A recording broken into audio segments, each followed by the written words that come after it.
दोस्तों नमस्कार, मैं डॉक्टर दिवेश कुमार नीरज स्वागत करता हूं आपका अपने YouTube चैनल डॉक्टर डी के नीरज में। दोस्तों आज के इस वीडियो में हम चर्चा करेंगे पशुओं में ठंड लगने के लक्षण एवं उसका प्राथमिक घरेलू उपचार।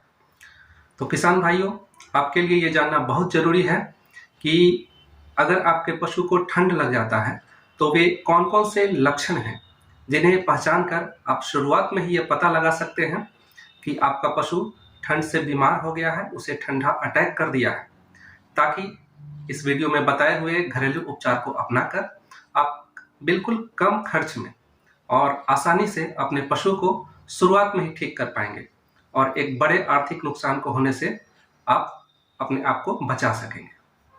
तो आइए वीडियो शुरू करते हैं। किसान भाइयों, जब ठंड के मौसम में आप सावधानी नहीं बरतते हैं तो अत्यधिक ठंड की चपेट में आने से आपका पशु बीमार भी पड़ सकता है। ठंड लगने से जब पशु बीमार पड़ता है तो उसके शरीर में बहुत सारे लक्षण प्रकट होते हैं।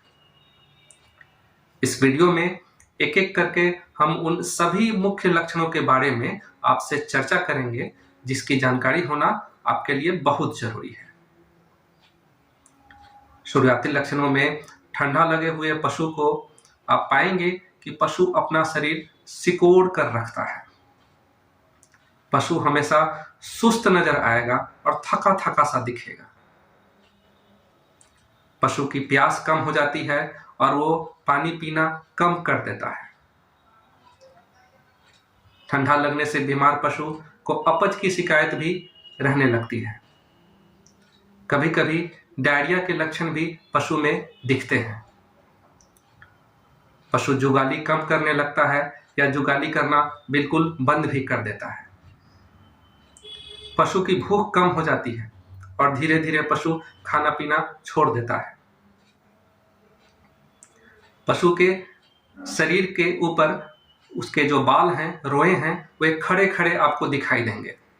रोआ एकदम खड़ा जैसा हो जाता है। पशु के शरीर का तापमान खासकर उसके बाहरी हिस्से जैसे कान, पूंछ और पैरों के निचले हिस्से, इन सबको आप बहुत ठंडा पाएंगे।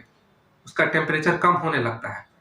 धीरे धीरे बर्फ की तरह से ये भाग, कान, पैर, पूंछ, ये सब बर्फ की तरह से ठंडा होने लगते हैं।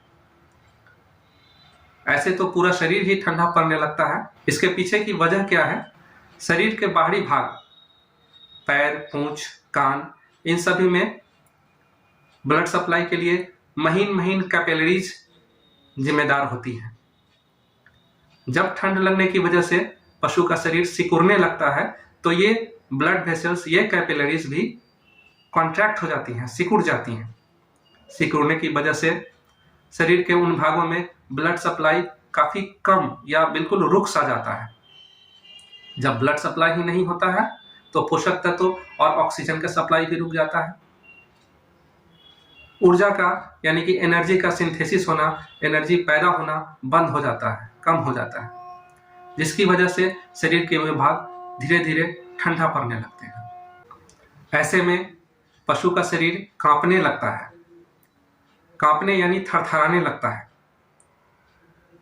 ताकि मसल कॉन्ट्रैक्शन यानी मांसपेशियों में कंपन की वजह से अधिक ऊर्जा उत्पन्न हो सके और शरीर गर्म हो सके और ब्लड सप्लाई वहां बढ़ सके। अन्य लक्षणों में जो सबसे महत्वपूर्ण है कि पशु का दूध उत्पादन कम हो जाता है। पशु में अफारे यानी पेट में गैस की समस्या भी कभी कभी नजर आती है। अन्य महत्वपूर्ण लक्षणों में उसके नाक और आंख से पानी आने के लक्षण भी नजर आते हैं।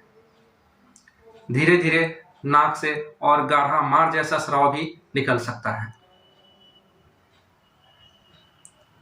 पशु के शरीर में टैकीकार्डिया के लक्षण भी आते हैं, मतलब उसके हृदय की गति बढ़ जाती है, उसके धड़कन तेज हो जाते हैं और सांस उखड़ी हुई, लेकिन जल्दी जल्दी पशु सांस लेने की कोशिश करता है लेकिन पूरा सांस नहीं ले पाता है, उखड़ी हुई सांस रहती है। बाद के लक्षणों में आप पाएंगे कि ठंड लगे हुए पशु का शरीर भी अकड़ने लगता है। पशु को उठने बैठने में दिक्कत होने लगती है। ज़्यादातर समय पशु बैठा हुआ ही रहना चाहता है और फिर धीरे धीरे उठना बंद कर देता है। तो किसान भाइयों, इस तरह से हमने ठंड लगे हुए बीमार पशु के शरीर में नजर आने वाले सभी लक्षणों की जानकारियां आपसे शेयर किया।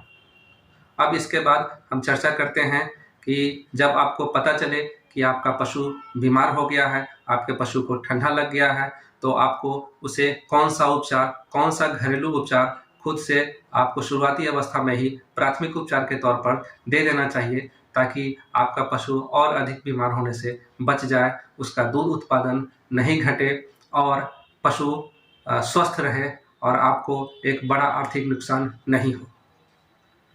तो प्राथमिक उपचार के तौर पे घरेलू उपचार के लिए जो पहली चीज है वो आप आसानी से आपके घर में सरसों तेल तो मौजूद ही होगा, और दूसरा चीज है लहसुन।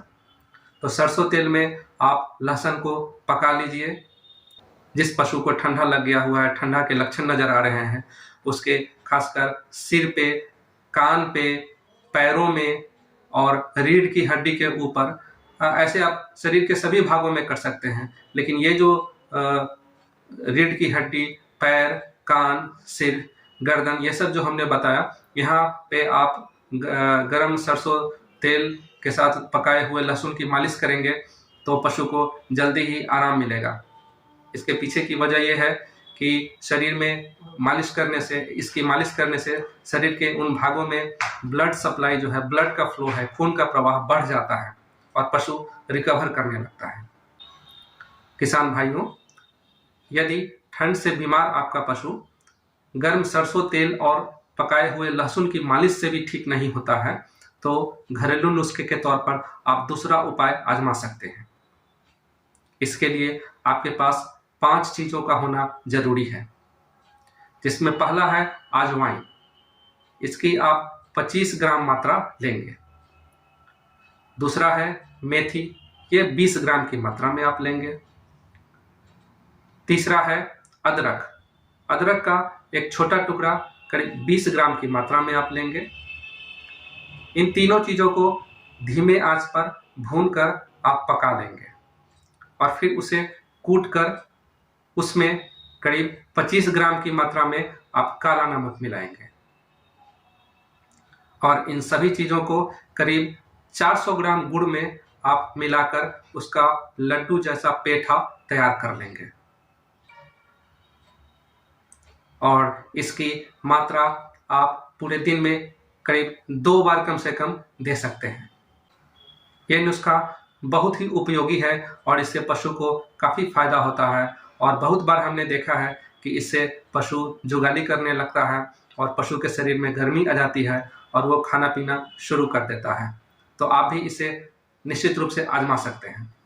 किसान भाइयों, ठंड लगने के बाद कभी कभी पशु के पेट में गैस बन जाता है और उसे अफारा के लक्षण भी नजर आने लगते हैं। अगर आपके पशु को भी अफारा के लक्षण नजर आते हैं और आपका पशु उससे परेशान है, तो साथ में आप 500 ग्राम सरसों तेल में करीब 10 ग्राम हींग, 500 ग्राम सरसों तेल लेना है, उसमें 10 ग्राम हींग मिला देना है और साथ में करीब 25 से 30 ml आप टर्पेंटाइन ऑयल यानी तारपीन का तेल भी उसमें मिला दें और उसे अच्छी तरह से फेंट कर उसे मिला दें और इसकी मात्र एक खुराक, जो पशु ठंड लगने के बाद अफारे से पीड़ित है, उसको इस नुस्खे की एक खुराक आप उसे आराम से उसे पशु को पिला दें।